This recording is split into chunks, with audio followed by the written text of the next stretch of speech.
പ്രതിപക്ഷ പ്രതിഷേധങ്ങൾക്കിടെ ദേശീയ തൊഴിലുറപ്പ് പദ്ധതി ഭേദഗതി ബിൽ ലോക്സഭയിൽ അവതരിപ്പിച്ചു.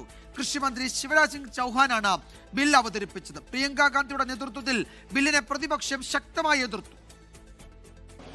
मुझे विकसित भारत, गारंटी फॉर रोजगार एंड आजीविका मिशन ग्रामीण भी जी राम जी, विकसित भारत जी राम जी बिल 2025 को सभा में पूरा स्थापित करने की अनुमति दी जाए।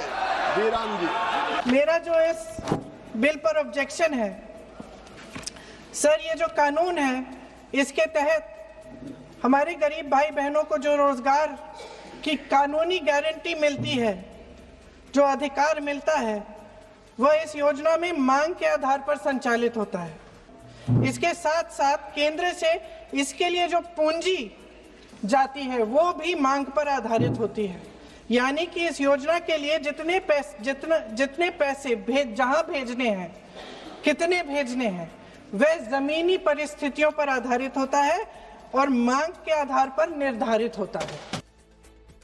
ലോക്സഭയിൽ പ്രതിപക്ഷം പിന്നീട് പ്രതിഷേധം തുടർന്നു. ഇപ്പോൾ സഭ 2 മണി വരെ പിരിഞ്ഞിരിക്കുകയാണ്. ബൽറാം നെടുങ്ങാടിയാണ് വിശദാംശങ്ങളുമായി ഡൽഹിയിൽ നിന്ന് ചേരുന്നത്. ബൽറാം, ഈ ബില്ലവതരണത്തിന് തൊട്ടു പിന്നാലെ സഭയിൽ പ്രതിപക്ഷം ഒന്നടങ്കം കേന്ദ്ര സർക്കാരിനെതിരെ വലിയ പ്രതിഷേധവുമായി രംഗത്ത് വരുന്നത് നമ്മൾ കണ്ടു. പിന്നീട് കൃഷിമന്ത്രി എന്തെങ്കിലും വിശദീകരണം നൽകിയിട്ടുണ്ടോ ഈ ബില്ലിന്റെ കാര്യത്തിൽ? ഇത് തിരക്കിട്ട് പാസ്സാക്കാനുള്ള നീക്കമുണ്ടോ അതോ കമ്മിറ്റികളിലേക്ക് അയക്കുകയാണോ? അതിൽ ഒരു വിശദീകരണം ഉണ്ടായിട്ടുണ്ടോ കേന്ദ്ര സർക്കാരിൽ നിന്നോ?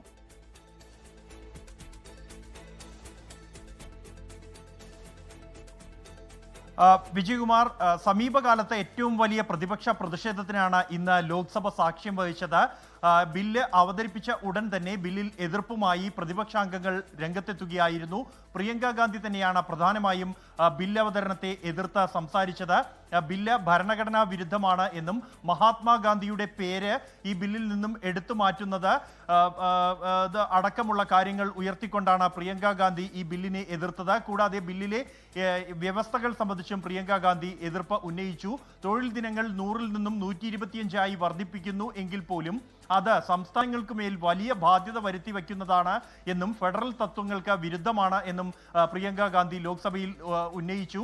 അതുകൊണ്ട് തന്നെ ഈ ബില്ല് അവതരണത്തെ ശക്തമായി എതിർക്കുന്നുവെന്നും ബില്ല് പിൻവലിക്കണം എന്നുമുള്ള ആവശ്യമാണ് പ്രിയങ്ക ഗാന്ധി ഉന്നയിച്ചത്. പ്രധാനമായും പ്രതിപക്ഷത്തിന്റെ ഭാഗത്തു നിന്നും കോൺഗ്രസ് നേതാക്കളായി പ്രിയങ്ക ഗാന്ധിയും KC വേണുഗോപാലും അടക്കമുള്ളവർ ബില്ല് അവതരണത്തെ എതിർത്തു.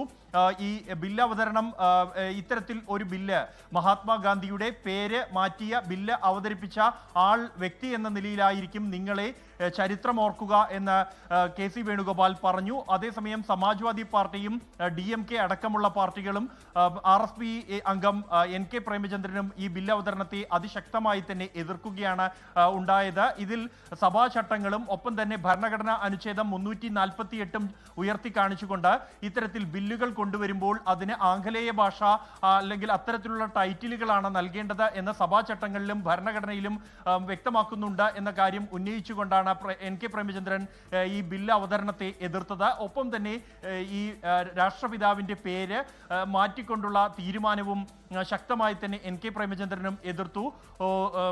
സുപ്രിയ സുലെ, NCP നേതാവ് സുപ്രിയ സുലെ അടക്കമുള്ള പ്രതിപക്ഷ നിരയിലെ പ്രധാന നേതാക്കളെല്ലാം തന്നെ ഈ ബില്ലിന്റെ അവതരണത്തെ തന്നെ എതിർക്കുകയാണ് ഉണ്ടായത്. സ്റ്റാൻഡിംഗ് കമ്മിറ്റിക്ക് വിടണമെന്ന ആവശ്യമാണ് സുപ്രിയ സുലെ ഉന്നയിച്ചത്. തുടർന്നാണ് കൃഷിമന്ത്രി ശിവരാജ് സിംഗ് ചൗഹാൻ വിശദീകരണവുമായി രംഗത്തെത്തിയത്. അദ്ദേഹം ചൂണ്ടിക്കാട്ടിയ ഒരു വിഷയം, പ്രധാന വിഷയം എന്നുള്ളത് തൊഴിൽ ദിനങ്ങൾ 100-ൽ നിന്നും 125 വർദ്ധിപ്പിക്കുന്നു എന്നുള്ള കാര്യവും ഒപ്പം തന്നെ ഈ ബില്ലിലെ പേരുമാറ്റം, അതിലായിരുന്നു പ്രതിപക്ഷം പ്രധാന പ്രതിഷേധം ഉന്നയിച്ചത്.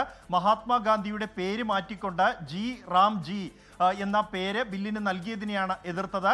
എന്നാൽ മഹാത്മാഗാന്ധി വിഭാവന ചെയ്ത രാമരാജ്യം അത് സാക്ഷാത്കരിക്കുന്നതിന് വേണ്ടിയാണ് തങ്ങളുടെ ഈ നീക്കം എന്നാണ് കൃഷിമന്ത്രി ഇതുമായി ബന്ധപ്പെട്ട സഭയിൽ വിശദീകരണം നൽകിയത്. എന്നാൽ കൃഷിമന്ത്രി വിശദീകരണം നൽകുന്ന ഘട്ടത്തിൽ ഈ സഭയുടെ നടുത്തളത്തിലേക്ക് പ്രതിപക്ഷാംഗങ്ങൾ പ്രതിഷേധവും മുദ്രാവാക്യം വിളികളും നേതാക്കളും പ്ലക്കാർഡുകളുമായി ഇറങ്ങി സ്പീക്കറെ വളയുകയായിരുന്നു. ആ മുദ്രാവാക്യം വിളികൾ തുടർന്ന ഒരു പശ്ചാത്തലത്തിലാണ് സഭ ഇപ്പോൾ 2 മണിവരെ പിരിഞ്ഞിരിക്കുന്നത്. ബില്ല് സ്റ്റാൻഡിംഗ് കമ്മിറ്റിക്ക് വിടണമെന്ന് പ്രതിപക്ഷ നിരയിൽ നിന്നും ആവശ്യമുയർന്നിട്ടുണ്ട്. അതേസമയം ഈ പ്രതിഷേധം തുടരുന്നതിനിടെ പാർലമെന്ററി കാര്യമന്ത്രി കിരൺ റിജിജു എതിർപ്പുമായി എഴുന്നേൽക്കുകയും ബില്ലിൽ വിശദമായ ചർച്ചയ്ക്ക് തയ്യാറാണെന്ന് അറിയിക്കുകയും ചെയ്തിരുന്നു. കൂടാതെ സഭാ ചട്ടങ്ങളുടെ അടിസ്ഥാനത്തിൽ വേണം ചട്ടം 71 അനുസരിച്ച് എതിർപ്പ് ഉന്നയിക്കാൻ എന്നുള്ളതാണ് അദ്ദേഹം ഉന്നയിച്ച പ്രധാന കാര്യം എന്നുള്ളത്. ബില്ല് അവതരണത്തിൽ തന്നെ വിശദമായ ചർച്ചകളാണ് ഇപ്പോൾ ശരി ബൽറാം, 2 മണിക്ക് സഭ വീണ്ടും ചേരുമ്പോഴറിയാം ഇതിൽ കേന്ദ്ര സർക്കാർ എന്ത് നിലപാടെടുക്കാൻ പോകുന്നു. ചർച്ചയിലേക്ക് കടക്കുമോ അതോ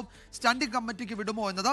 ജി റാം ജിയിലൂടെ മഹാത്മാഗാന്ധിയുടെ രാമരാജ്യം സാക്ഷാത്കരിക്കാനാണ് സർക്കാർ ലക്ഷ്യമിടുന്നത് എന്നാണ് കൃഷിമന്ത്രി ശിവരാജ് സിംഗ് ചൗഹാൻ പിന്നീട് പ്രതിപക്ഷത്തോട് മറുപടി പറഞ്ഞത്. അതിനുശേഷം വലിയ ബഹളമായിരുന്നു. ഇപ്പോൾ സഭ 2 മണിവരെ പിരിഞ്ഞിരിക്കുകയാണ്. ലോകത്തെവിടെയായാലും ഏത് സമയത്തും 24 വാർത്തകളും ഓഗ്മെന്റഡ് റിയാലിറ്റി പാക്കേജുകളും എക്സ്പ്ലെയിനറുകളും വിശദമായി കാണാൻ ഞങ്ങളുടെ യൂട്യൂബ് ചാനൽ നിങ്ങൾക്ക് സബ്സ്ക്രൈബ് ചെയ്യാം.